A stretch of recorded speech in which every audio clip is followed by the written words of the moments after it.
And welcome to Weather Geeks. I'm Dr. Marshall Shepard from the University of Georgia, and I am joined today by Dr. Neil Jacobs, the Chief Atmospheric Scientist at Panasonic Weather Solutions. I said Panasonic. I mean, why do we have someone from Panasonic here talking about weather on Weather Geeks? Now, I know that you're involved in some things, but tell us how Panasonic got into weather. So Panasonic is actually has a very large market share in in-flight entertainment. And that communication aspect of the in-flight entertainment system is how we run the weather data off commercial airlines. Yeah. So it really was about collecting atmospheric observations from commercial aircraft. Yeah, and I think people may not realize that we do utilize quite a bit of information from commercial airlines in our weather models and whatnot. Now, you all are particularly known for something called TAMDAR. And from what I understand from talking to you earlier, it evolved from some motorcycle activity. Tell us about the connection there. It did. So TAMDAR stands for Tropospheric Airborne Meteorological Data Reporting, which is sort of like tropospheric AMDAR. Right. The troposphere, for all of our viewers, is that first layer of the atmosphere where our weather happens. Right. And so that's really where you want to collect most of the data to assimilate into the models. The original version of the sensor was actually developed by a couple of physics professors in the South Dakota School of Mines, and was tested on a boom on the back of a motorcycle. Okay. And so from that, was it then realized that maybe this has some value on commercial aircraft? How did we get from a back of a motorcycle to Boeing 777s or smaller aircraft? So if you look at the observing systems and the impact they have in forecast skill in the models, the radiosondes are still the largest driver. Radiosondes are the instrument packages in the weather balloons. Right. So the idea was try to replicate the data set that the radiosondes collect, but you can't launch more radiosondes because they interfere with the airspace. Right. But you can put a sensor that collects similar data on commercial aircraft and achieve the same goal. And we're looking at your sensor right now here on the screen. Your viewers can take a look at that. Now, why do we want to have these additional measurements from aircraft in addition to the weather balloons? So the weather balloons are launched typically twice a day. So there's a 12-hour time gap between the launches. So there's a temporal data void. And they're also only launched from a finite number of locations. So there's a spatial data void too. Okay, and from what you found with this TAMDAR instrument, now I know there's TAMDAR, I've also heard of something called ACARS. Tell us the difference between TAMDAR and ACARS, because many of our Weather Geeks viewers may be familiar with that. So ACARS has historically been wind and temperature that's collected off the wide body planes, the major airlines. So if someone's flying from LA to Heathrow, you know, they will have 2 soundings or vertical profiles of the atmosphere per flight, and the rest of the data is typically around 250 millibars. Where TAMDAR differs is we've been putting the sensors on regional jets, which make 5, 6, 7 flights a day, so you're looking between 10 and 14 vertical profiles per day. And the flights, even at cruise, are fairly low, so they're in the boundary layer a lot of the time. And I'm glad you bring up the boundary layer. First of all, tell our viewers what the boundary layer, meteorologists talk about the boundary layer all of the time, and we know that we need more measurements in the boundary layers. Tell our viewers what the boundary layer is and why your data is particularly useful for measurements in the boundary layer. So really what we want to sample is probably the lowest 20,000 feet of the atmosphere, because a lot of the chaotic physics and from the fluxes at the surface and interference with topography, it's hard to sample that. It's very, very heterogeneous. Right, and I always tell my students the boundary layer is really that layer of the atmosphere where the atmosphere is still influenced by surface processes, as you just talked about.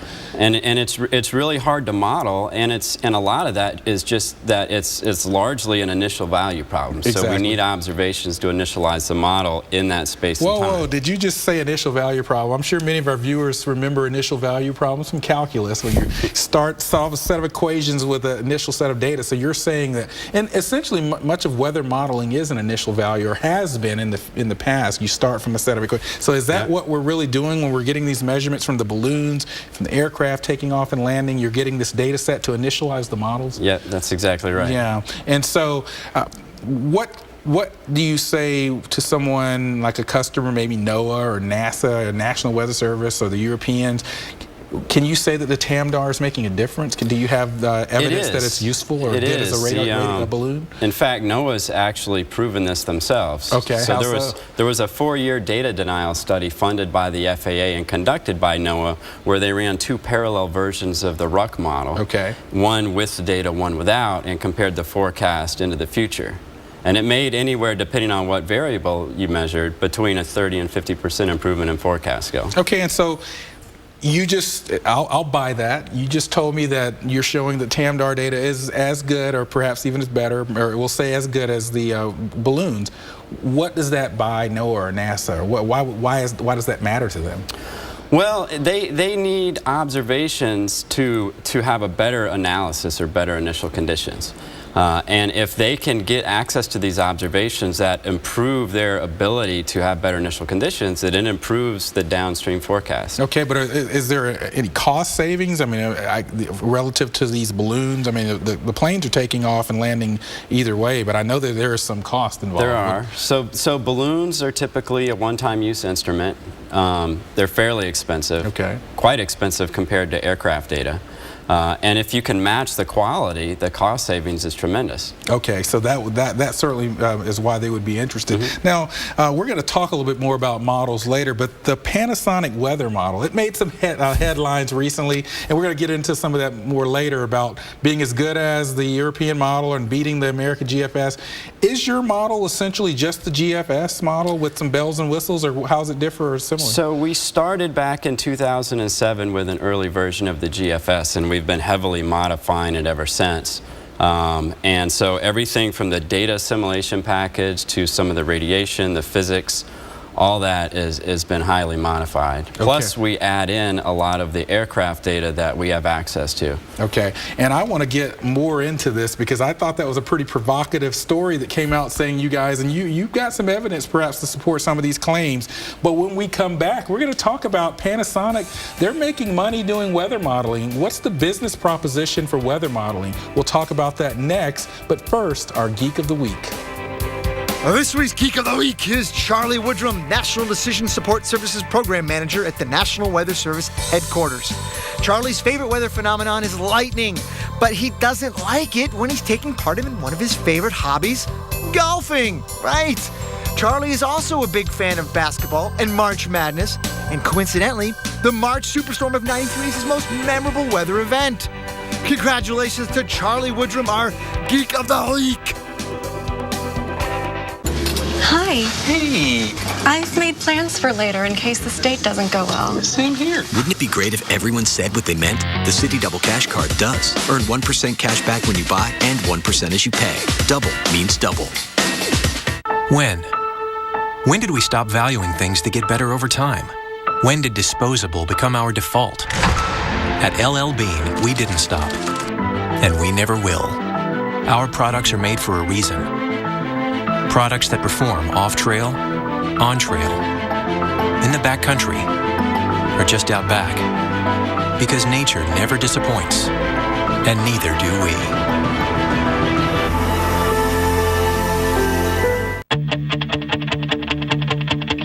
When looking for a van to take your business to the next level, look for more. With the Ram ProMaster and ProMaster City, you can do more, handle more, organize more, and get more out of every drop, all for less.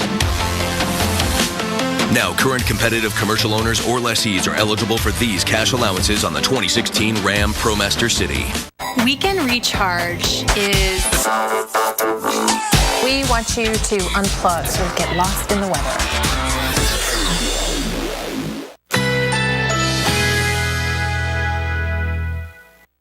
Currently in our area, 86 degrees under cloudy skies.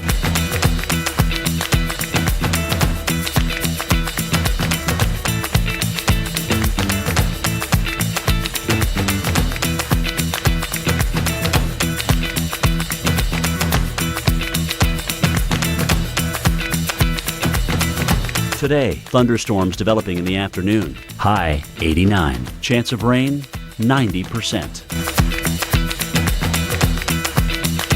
Tonight, late night thunderstorms. Low 76. Chance of rain 40%.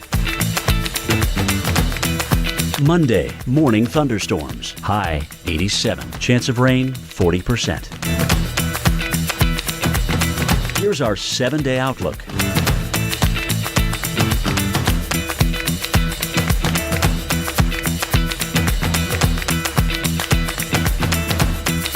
Climate, science, weather, technology, they're the topics of our lives right now. So let's talk about it. 23.5 degrees, Tuesday at 11.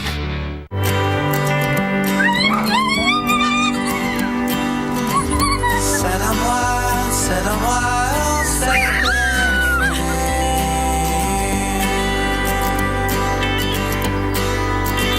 you cannot lose, so go ahead, set them free.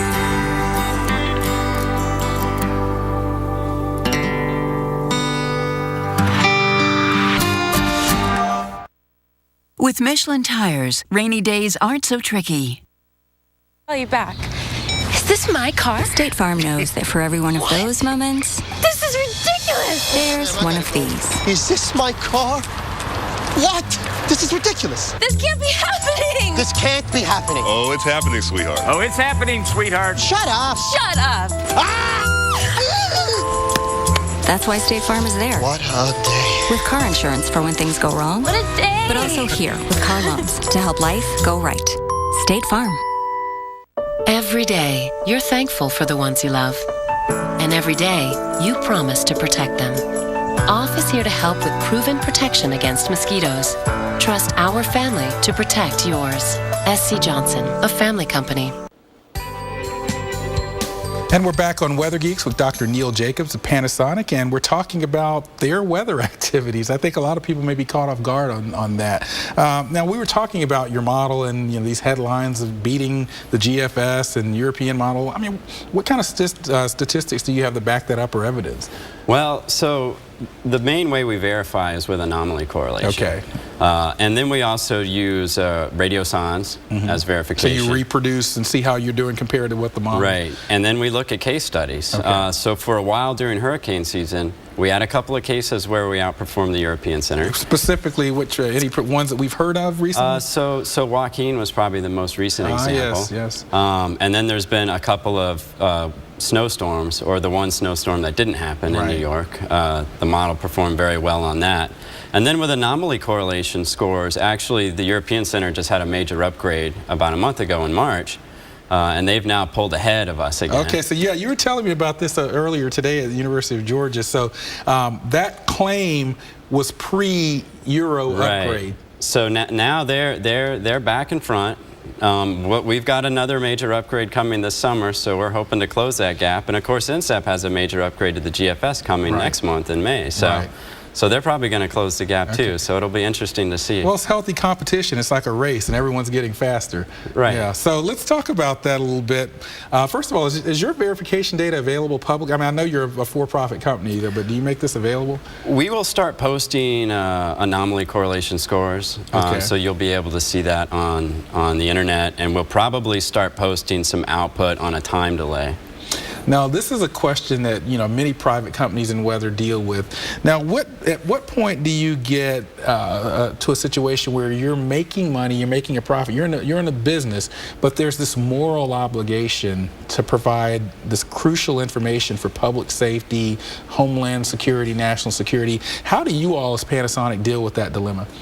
So that's one thing that we've actually been focused on in Panasonic recently, and the idea is we can get this information into the hands of the National Weather Service forecasters, and they can actually use it, if they so choose, to produce an improved forecast, or maybe just have an additional source of numerical guidance to look at. That's not necessarily the same as us providing our gridded output data for people to generate products from. So I think that there's a balance there where the Weather Service can achieve their mission, and we can still Yeah, well, I want to follow up on that weather service. So you do have a partnership with them. It's not that you're in some ways you're competitors, in some ways you actually are partners too. Right, so they contract with Panasonic to acquire and assimilate the commercial aircraft data, the TAMDAR data. Right. So yeah, there are certainly working relations. So are we in the era of what I call Weather Modeling Inc., where we're going to have companies competing with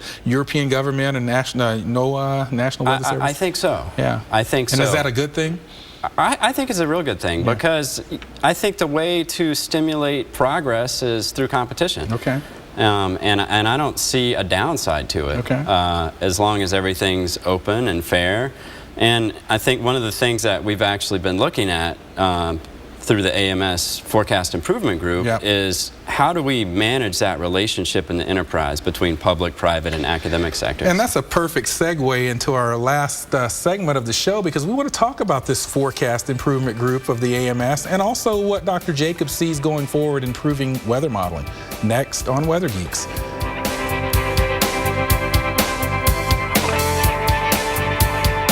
What makes me a weather geek, the fact that I love the weather, especially when it's hit me in the side of the face. I'm gonna ride this one out, guys. Be one of the thousands of weather geeks out there at weloveweather.tv. I recommend Nature Made fish oil because I trust their quality. They were the first to have a product verified by USP, an independent organization that sets strict quality and purity standards. Nature Made, the #1 pharmacist recommended vitamin and supplement brand. Every day, you're thankful for the ones you love. And every day, you promise to protect them. OFF is here to help with proven protection against mosquitoes. Trust our family to protect yours. SC Johnson, a family company. TracFone 90-day plans start at $20 with no contract and give you talk, text, and data with unlimited carryover. It was amazing. That's 90 days of nothing but net for less. America's largest and most dependable 4G LTE networks. Android smartphones start at $19.99 or bring your favorite smartphone. TracFone, do everything for less.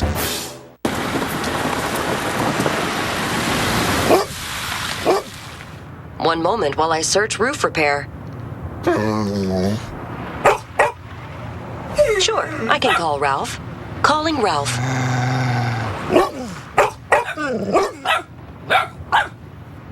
Looking up vacation rentals in St. Bart's. Okay, here are...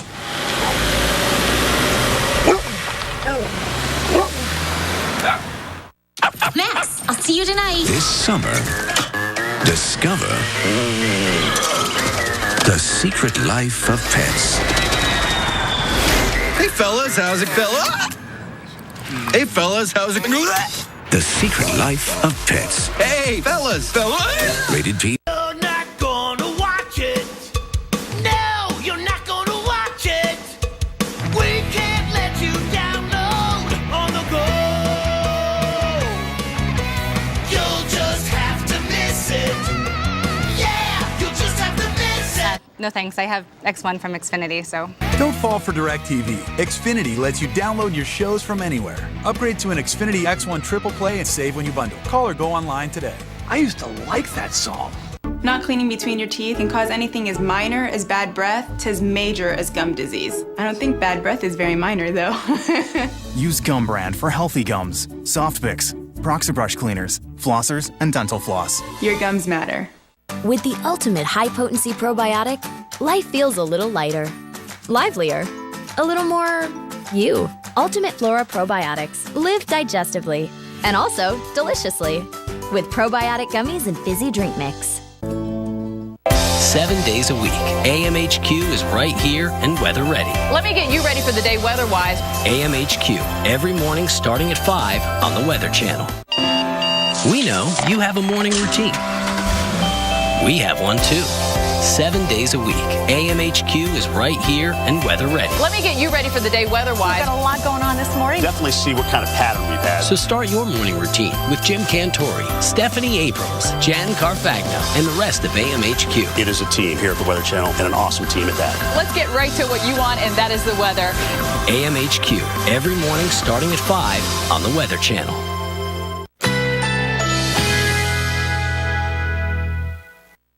Currently in our area, 87 degrees, under mostly cloudy skies.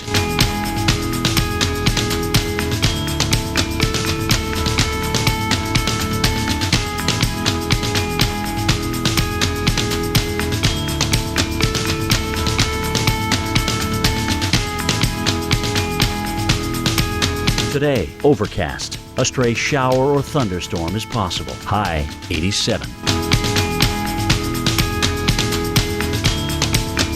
Tonight, partly cloudy with a slight chance of thunderstorms overnight. Low 77. Chance of rain 30%. Monday, morning thunderstorms. High 87. Chance of rain 40%. Here's our 7-day outlook.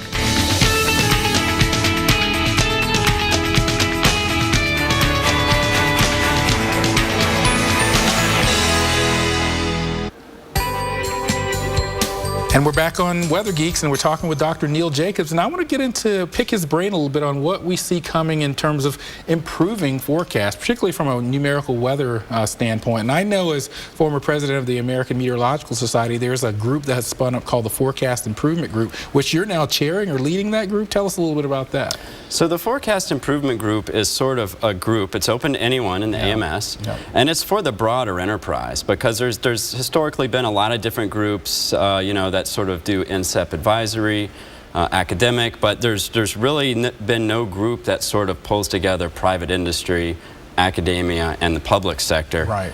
In sort of that relationship to say, how can we collectively work together to advance forecasting? Okay, so that's really your goal to, I mean, are you writing code or developing policy recommendations? What's your goal? We don't go as far as to develop policy recommendations, but we typically have, you know, findings. Okay. You know, these are steps that, you know, we should look at. And typically we'll have WebExes where we'll discuss new sort of outside the box ideas. Yeah.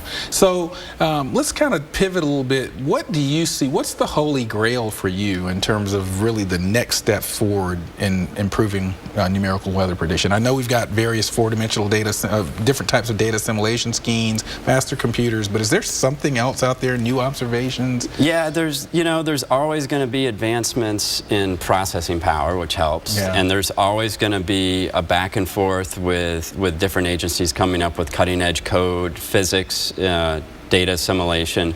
But I think it all comes back to the observations.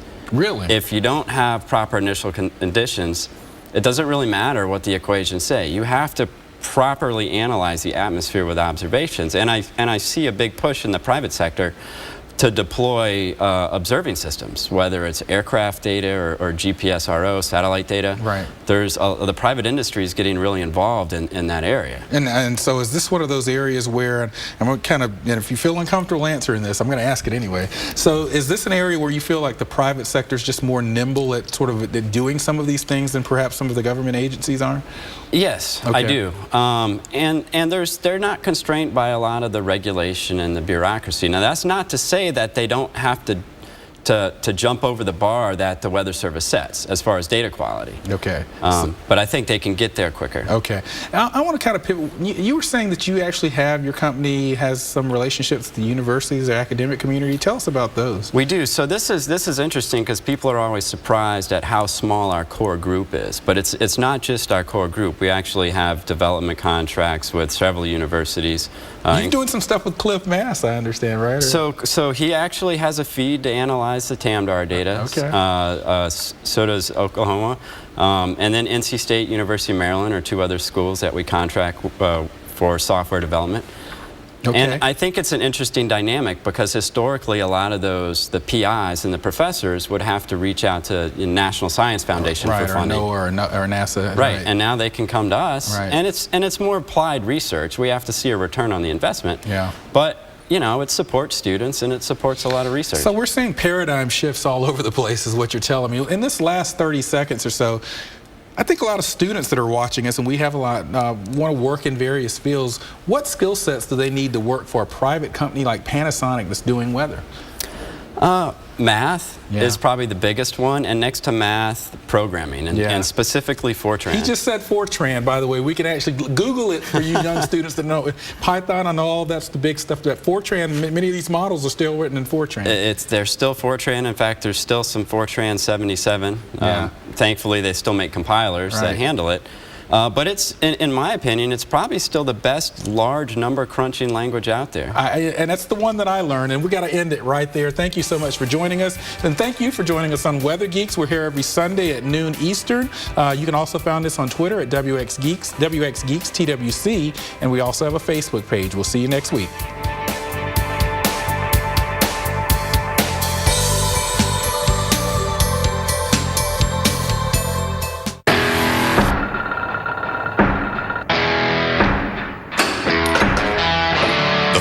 ASE certified technicians of Firestone Complete Auto Care prove a tool's only as good as the hands behind it.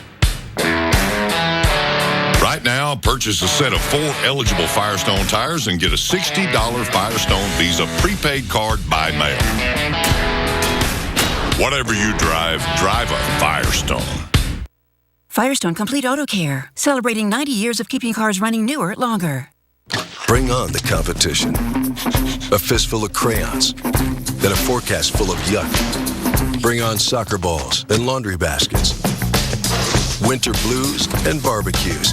Bring it all on. You've got Olympic on your team with affordable paints that withstand up to 1,500 scrubs and stains that stay beautiful, tough, durable, guaranteed. Olympic. Bring on the competition. This July 4th, save up to $40 on Olympic paints and stains. Available at Lowe's. Brought to you by Olympic Paints. The following memories are brought to you by Prevagen. Your memories make you who you are, and now your ability to recall short-term details could actually improve with age. The breakthrough in Prevagen helps your brain, allowing you to stay as sharp as possible, because you've got a lot of great memories to make. Powered by an ingredient originally discovered in jellyfish, Prevagen is clinically shown to improve short-term memory. Prevagen, the name to remember. Carrots, last night's pepperoni pizza, and avocado. Yeah, I've got X-ray vision. But so does Sally here, because she went to Lowe's and got the Samsung Family Hub refrigerator. It has 3 built-in cameras that link to her smartphone, so she can always see which groceries she needs. Oh, geez, Barry, put some pants on. I can't unsee that. Now get up to 35% off select major appliances, $396 or more at Lowe's.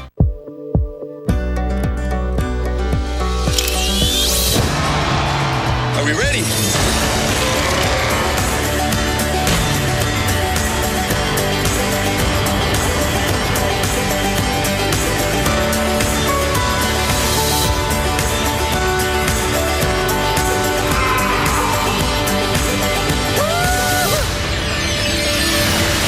Start your free trial at Amazon.com/stream today.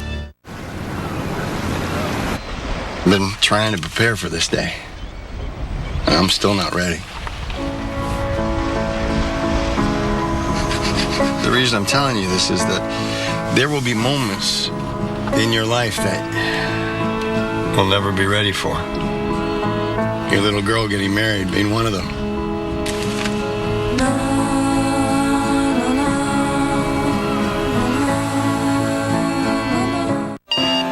We know you have a morning routine. We have one too. 7 days a week, AMHQ is right here and weather ready. Let me get you ready for the day weather-wise. We've got a lot going on this morning. Definitely see what kind of pattern we've had. So start your morning routine with Jim Cantori, Stephanie Abrams, Jan Carfagna, and the rest of AMHQ. It is a team here at the Weather Channel, and an awesome team at that. Let's get right to what you want, and that is the weather. AMHQ, every morning starting at 5 on the Weather Channel.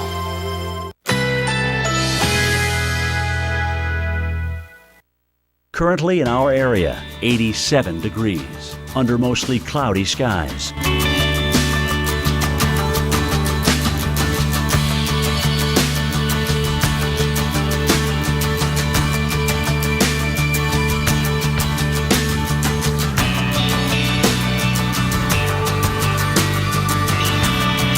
Today, overcast. A stray shower or thunderstorm is possible. High 87. Tonight, partly cloudy with a slight chance of thunderstorms overnight. Low 77. Chance of rain 30%. Monday, morning thunderstorms. High 87. Chance of rain 40%. Here's our 7-day outlook.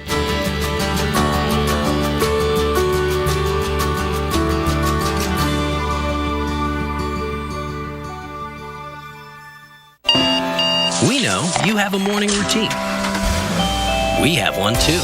7 days a week, AMHQ is right here and weather ready. Let me get you ready for the day weather-wise. We've got a lot going on this morning. Definitely see what kind of pattern we've had. So start your morning routine with Jim Cantori, Stephanie Abrams, Jan Carfagno, and the rest of AMHQ. It is a team here at the Weather Channel, and an awesome team at that. Let's get right to what you want, and that is the weather.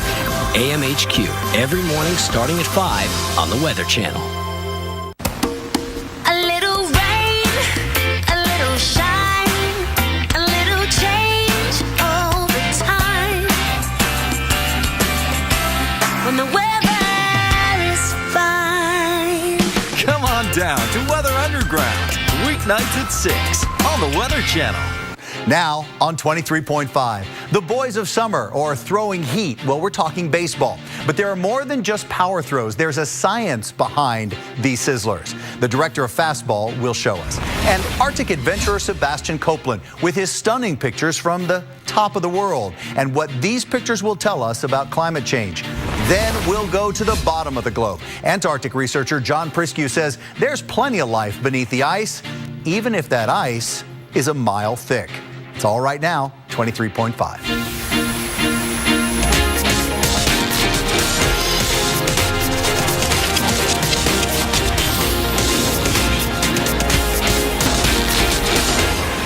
"90 to 100 miles an hour and then some." And I'm not talking about how we all rush to work when we're late. I'm talking about at the ballpark. Power pitches in the major league. It's not just a strong arm behind these fastballs. It's physics and science, too. Emmy-winning director Jonathan Hawk takes a look at the science and the passion in his latest film, Fastball. Well, let's talk about fastball.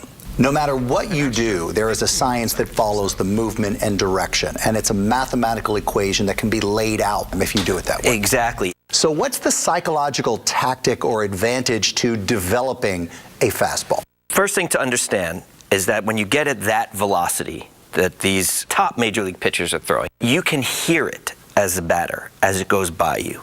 If you're aiming a rocket at a man from 60 feet away, you're capable of striking fear in his heart. And if you can do that, then that gives you an advantage that's very, very difficult for the batter to overcome.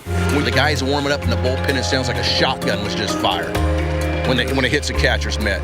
Who's the first to come up with this idea of, I'm not just going to lob a ball at you, I'm going to intimidate you with the speed and power of this ball? There was a pitcher named Pud Galvin. He would actually drink an extract from bull testicles to increase his performance. He would actually do it during the game, and he was called Pud because the batter's knees turned to pudding when they faced him. He was from the days when you were throwing underhand. There are 3 pitchers who, while they were active, were celebrated as the fastest throwers of all time, and this is the limit of what a human being can do with a baseball. The real person who put the fastball on the map nationwide was Walter Johnson. Yeah. He came up to the major leagues and immediately changed the game of baseball forever by introducing the power pitcher, a guy who could just throw it so fast you couldn't see it. Bob Feller was the second, who came up as a 17-year-old farm boy from Van Meter, Iowa, who walked right into the major leagues at age 17 and struck out 15 batters in his very first game and led the league in strikeouts his first 7 seasons when he wasn't off in World War II fighting. And then Nolan Ryan in 1974 was the first pitcher ever to be timed during a game. Like actually with the technology that became the radar gun that tracks every pitch today. So we've got this way of knowing exactly how fast every pitch is now. How in the world did they figure out how fast the ball was going early on. Oddly enough, it was accurate. Now, we went to Carnegie Mellon University and got a team of physicists to evaluate how these pitches were timed throughout history. Walter Johnson was the first, and he went to the Remington Rifle Range because the only people who were interested in how fast projectiles were moving were the military. What they did was they had him throw a ball through a target at home plate, 60 feet 6 inches away, that broke a wire that started a clock, and then it hit a metal plate 15 feet beyond home plate. And that's where the clock stopped. And so you have these 15 feet, and you have the time. So his ball was going 83.2 miles per hour. But today, when you see at the stadium, they flash the speed of every pitch. Right. And they track it at the release point because there are two things working against the ball. One is gravity. Sure. And the other is the drag of air. The ball, resistance. Right. The ball is losing energy to the air in order to push the air out of the way as it travels towards home plate. It actually loses 1 mile an hour for every 5.5 feet it travels. Wow. So what we did was we took Walter Johnson's speed and then backed it up. And came to where, apples to apples. Release point. Exactly. And what we found was that it came out to be 93.8, which is still just an average Major League fastball today. So we did the same recalibrations for Bob Feller, who also had his speed timed on multiple occasions. In 1939, when he was still a kid, they had him race a police motorcycle that was supposedly traveling 86 miles an hour. This is the least scientific of all. All right. And again, he's in his Sunday best he's on a street outdoors, but still on a flat piece of ground. The motorcycle comes whizzing by at a speed of 86 miles an hour, and they actually do a freeze frame